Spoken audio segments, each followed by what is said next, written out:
Hey guys, कैसे हो आप सब। सो गाइस, आज हम एक्सप्लेन करने जा रहे हैं ट्रोली सीजन 1 के एपिसोड नंबर 9 को। अगर आपने अभी तक पिछले 8 एपिसोड नहीं देखे हैं तो प्लेलिस्ट का लिंक आपको डिस्क्रिप्शन में मिल जाएगा। एपिसोड की शुरुआत में हमें हेजू को दिखाया जाता है जिसे नामजोक के एक दराज में अपने बेटे जीहुन का फ़ोन मिलता है। अब वो उस दृश्य को याद करती है कि जब नामजोक उसे बता रहा था कि पुलिस को हमारे बेटे का फ़ोन नहीं मिला है, लेकिन फ़ोन तो इसे घर पर ही था। इस फ़ोन के अंदर जीहुन और सोबिन की कुछ चैटिंग हुई थी और इस चैटिंग के अंदर जीहुन और सोबिन का ब्रेकअप हो गया था और यह जीहुन ने चैटिंग में लिखा था कि मैं मरने के लिए जा रहा हूँ। अब हमें एक सीन को भी दिखाया जाता है जहाँ जीहुन मरने के लिए पानी की ओर जा रहा है। यहाँ हेजू को पता चल जाता है कि उसके बेटे की डेथ किसी एक्सीडेंट के कारण नहीं हुई थी। अब वह दौड़कर सोबिन के कमरे की ओर जाती है, लेकिन सोबिन वहाँ पर नहीं होती, उसका फ़ोन वहीं पर होता है। अब हमें दिखाया जाता है कि हेजू के घर पर योजिन आती है। योजिन या हेजू से पूछ रही है कि क्या बात है, तुम रो क्यों रही हो। तभी हेजू योजिन को सब कुछ बता देती है। यहाँ पर हेजू योजिन से कहती है कि हमें सोबिन को ढूंढना होगा, मुझे उससे पूछना है कि मेरे बेटे जीहुन और उसके बीच क्या हुआ था, उनका ब्रेकअप किस कारण की वजह से हुआ है। यहाँ पर योजिन नामजोक के पास कॉल करने की कोशिश करती है, उसे बताना चाहती है कि जीहुन यहाँ पर बहुत दुखी है, लेकिन नामजोक एक मीटिंग के अंदर होता है। अब हमें दिखाया जाता है कि सोबिन के होठ फट चुके हैं, इसलिए वह लिप बाम लेने के लिए एक शॉप के अंदर चली जाती है। इस शॉप के अंदर एक महिला होती है और यह सोबिन की माँ होती है।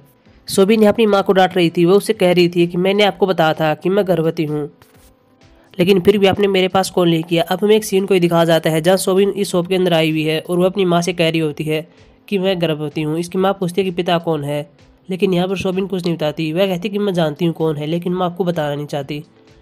तभी यहाँ पर एक लड़की और आती है और यह सोबिन की माँ की दूसरी लड़की होती है। अब हमें प्रेजेंट में दिखाया जाता है जहाँ सोबिन अपनी माँ से बात कर रही होती है। उसकी माँ यहाँ सोबिन से कह रही होती है कि तुम मुझसे क्या करवाना चाहती हो, क्या तुम चाहती हो कि मैं तुम्हारे बच्चे का ख्याल रखूं। लेकिन सोबिन कहती है कि मैं ऐसा कुछ भी नहीं चाहती। सोबिन यहाँ अपने फ़ोन को अपनी माँ के पास रख देती है क्योंकि उसकी माँ ने उसके पास एक बार भी कॉल नहीं किया और फिर वहाँ से चली जाती है। अब हमें योजिन को दिखाया जाता है जो कि एक शॉप के अंदर बैठी हुई होती है और वो चीज़ को याद कर रही होती है जो कि हॉस्पिटल के अंदर सोबिन ने उसे कहा था। सोबिन उसे कह रही होती है कि बच्चा पेट के अंदर मर गया है और यह बात तुम हेजू को मत बताना। वही दूसरी ओर में हेजू को दिखाया जाता है जो कि अपने शॉप के अंदर होती है। अब यहाँ पर हेजू नामजो के पास कॉल करती है। नामजो कॉल को उठाता है, वो उससे पूछ रहा था कि क्या बात है। यहाँ पर हेजू बहुत रो रही थी और वह जैसे यहाँ पर जीहुन की बात करती है वह बेहोश हो जाती है, नीचे पड़ जाती है। नामजो वहाँ से जल्दी से आ जाता है। अब नामजो को हॉस्पिटल के अंदर दिखाया जाता है, वहीं पर योजिन भी होती है और साथ में हेजू बिस्तर पर लेटी हुई होती है। अब यह हॉस्पिटल के अंदर हेजू और नामजोक दोनों बातें खड़े होते हैं जहाँ नामजोक हेजू से माफ़ी मांगता है। वो उससे कह रहा होता है कि मुझे माफ़ कर देना, वह फ़ोन मेरे पास था, मैं तुम्हें यह सब कुछ दिखाना नहीं चाहता था, मुझे पता था कि यह सब देखकर तुम बुरी तरह से टूट जाओगी, इसलिए मैंने ऐसा किया था।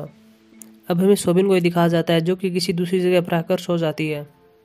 अब हमें सुन होंग के सेक्रेटरी सिन हेउंग को दिखाया जाता है जो कि एक आदमी के साथ होता है, उससे बातें कर रहा होता है। यहाँ सिन हेउंग के फ़ोन में सोबिन की फ़ोटो होती है और वो उन्हें देख रहा होता है। सिन हेउंग या दूसरे आदमी को बता रहा था कि मैंने इस लड़की को कहीं पर देखा है, लेकिन मुझे याद नहीं आ रहा कि कहाँ पर देखा है। यहाँ पर दूसरा आदमी कहता है कि मुझे लगता है कि यह नामजो के बेटे की गर्लफ्रेंड है। यहाँ पर वह आदमी सिन हेउंग को बताता है कि इस लड़की के बारे में मेरे पास एक और बात है। अब हमें सेउंगी को दिखाया जाता है जो कि सेउंग के पेरेंट्स के पास आई हुई है और यहाँ सेउंग ही उनसे कह रही होती है कि तुम्हारा बेटा मर गया है और तुम्हें इसके बारे में कुछ करना चाहिए, तुम्हें प्रेस के सामने आकर कुछ बताना चाहिए। यहाँ पर उनके पेरेंट्स कहते हैं कि हम ऐसा कुछ नहीं चाहते। यहाँ पर सेउंग ही कहते हैं कि अगर आप ऐसा नहीं करोगे तो मेरी माँ की तरह हमेशा के लिए पछताओगे। तब भी पेरेंट्स बताते हैं कि वह लड़की जो कि हमारे बेटे के साथ थी वह एक सेक्स वर्कर थी और साथ में भी उसे कॉल गर्ल का नाम भी देते हैं। अब यहाँ सेउंगी यह सब सुनकर चौंक जाती है। वो अपने घर पर आती है जहाँ पर कियंग और सेउंगी की माँ उसे पूछ रहे थे कि तुम कहाँ पर थी, लेकिन सेउंगी उन्हें कुछ नहीं बताती। अब हमें सुबह दिखाया जाता है जहाँ पर नामजोक और हेजू अपनी बेटी यंसियो से मिल रहे हैं, जहाँ यंसियो अब स्कूल में जाने वाली है।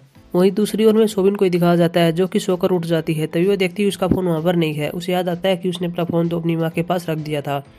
अब हमें सोबिन की माँ को दिखाया जाता है जिसके पास सोबिन का फ़ोन होता है। तभी उसके फ़ोन के पास किसी का फ़ोन आता है।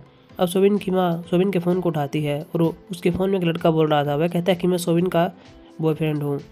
अब सोबिन अपनी माँ के पास आती है और अपनी माँ से अपना फ़ोन मांगती है। उसकी माँ कहती है कि वह फ़ोन तो एक लड़का ले गया, उसने कहा कि वह तुम्हारा बॉयफ्रेंड है। सोबिन कहती है कि आपने उसे क्यों दिया, वह कैसा दिखता था। यहाँ पर सोबिन की माँ कहती है कि मुझे नहीं पता, वह आया था और मैंने उसे फ़ोन दे दिया।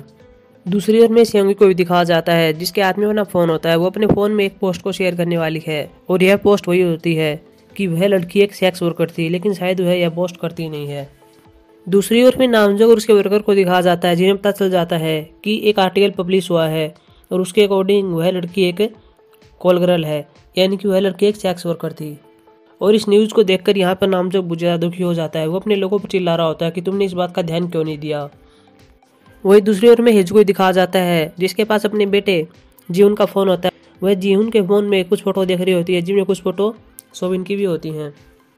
अब यहाँ हेजू को सोबिन का पुराना नंबर मिलता है। वो उसके पास कॉल करने की ट्राई करती है, लेकिन कॉल नहीं लगता। तब यहाँ पर हेजू सोबिन के पुराने नंबर पर मैसेज करती है। मैसेज के अंदर हेजू ने लिखा है कि मैं जीहू की माँ बोल रही हूँ, जब आप यह मैसेज देखें तो मुझे कॉल करें।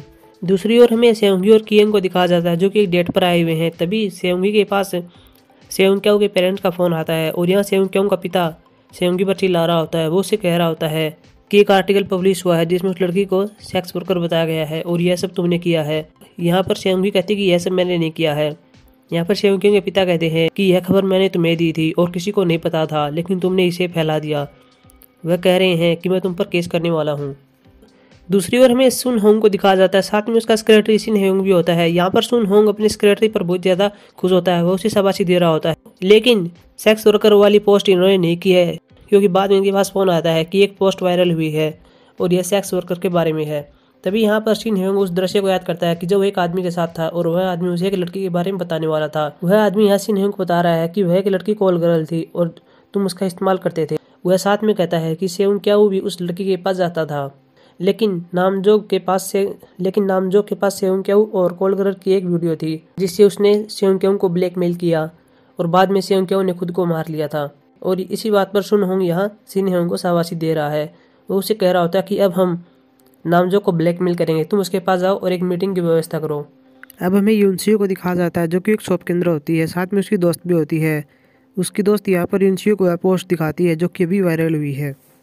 अब हमें सिन होंग को फिर से दिखाया जाता है, जो कि पार्किंग के अंदर आ जाता है। तभी वह एक दृश्य को याद करता है और इस दृश्य के अंदर जीहुन उसके साथ होता है। जीहुन यहाँ सिन होंग की कार के सामने आ जाता है। अब जीहुन सिन होंग से पैसे मांग रहा है। सिन होंग कहता है कि तुम मेरी कार के सामने आए हो तो मैं तुम्हें पैसे कैसे दे सकता हूँ। जीहुन कहता है कि तुम उस कॉल गर्ल के पास जाते हो, मुझे पता है, हमारे पास एक वीडियो है। यानी कि यहाँ जीहुन सिन होंग को ब्लैकमेल कर रहा था। सिन होंग कहता है कि कितना पैसा चाहिए, मुझे अपना अकाउंट नंबर दो। तभी यहाँ पर जीहुन सोबिन को बुलाता है और सोबिन उसे अपना नाम और बैंक नंबर दे देती है और यहाँ सिन होंग को पता चल जाता है कि यह लड़की कौन है। अब हमें नामजो के घर पर दिखाया जाता है, जहाँ पर जेंगू आया हुआ है। तभी हम उनके घर के बाहर देखते हैं, जहाँ वह बूढ़ी महिला आई हुई है, जिसका नाम ग्यू सून होता है और वह यहाँ पर नामजो पर चिल्ला रही होती है। वह कहती है कि उस लड़के ने मेरी बेटी के साथ गलत काम किया और तुम हॉस्पिटल में गए उसके पेरेंट्स से मिलने के लिए, तुमने ऐसा क्यों किया। और यहाँ पर ग्यू सून नामजो पर बहुत ज़्यादा चिल्ला रही होती है। वह कहती है कि तुम मेरी शॉप पर कभी मत आना, तुम अपना चेहरा मुझे कभी मत दिखाना, तुम एक धोखेबाज हो, तुमने मुझे धोखा दिया है। और वह यहाँ पर नामजो को भला बुरा कह रही होती है। नामजो कहता है कि मैं सिर्फ पेरेंट्स के तौर पर वहाँ पर गया था, लेकिन ग्यू सून इन बातों को मानने के लिए तैयार नहीं है। अब यहाँ पर हेजू अपने घर पर होती है। तभी वहाँ पर यूनसियो आती है। यूनसियो यहाँ पर बहुत दुखी होती है। हेजू पूछती है क्या बात है। यूनसियो यहाँ अपनी माँ को वीडियो के बारे में बताती है, जिसमें सेयोंग्क्याओ के पिता नामजो को मार रहे हैं और अब हेजू उस वीडियो को देख रही होती है। तभी वहाँ पर नामजो भी आ जाता है और यहाँ हेजू नामजोग से माफ़ी मांग रही होती है। वो उससे कहती है कि मैंने आपको गलत समझा, मैंने तुमसे कहा था कि उस लड़की का नाम मीडिया के सामने मत लाओ, क्योंकि उससे उस बूढ़ी महिला को तकलीफ होती है, लेकिन मैं गलत थी। वो उससे कहती है कि सेयोंग्क्याओ के पिता ने आपको कहाँ पर मारा है, मुझे दिखाइए। और तभी यहाँ पर हेजू नामजोग के शरीर पर देखती है, जहाँ पर मारने के निशान होते हैं और अब वह यहाँ नामजोग के साथ इंटीमेट होती है। अब नामजोग यहाँ एक दृश्य को याद कर रहा होता है, जहाँ वह सेयोंग्क्याओ के पिता से मार खाकर हॉस्पिटल से बाहर आता है। बाहर जेंगू खड़ा हुआ होता है। यहाँ पर नामजोग जेंगू से कहता है क्या तुमने अच्छी सी वीडियो बनाई। यहाँ पर जेंगू कहता है कि हाँ। और यहाँ देखने से पता चलता है कि यहाँ पर नामजोग ने जानबूझकर मार खाई है। अब हम सोबिन को देखते हैं, जो कि अपने फ़ोन नंबर पर कॉल करती है और आगे से एक लड़का बोल रहा होता है। वह उससे कहती कि मुझे मेरा फ़ोन दे दो। उस लड़के के पास सिन होंग भी बैठा हुआ होता है और इसके बाद इस एपिसोड को समाप्त कर दिया जाता है। सो गाइस, ये थी हमारी एक्सप्लेनेशन। आशा करूँगा आपको पसंद आई होगी। वीडियो को लाइक करें, चैनल को सब्सक्राइब करें। Thank you.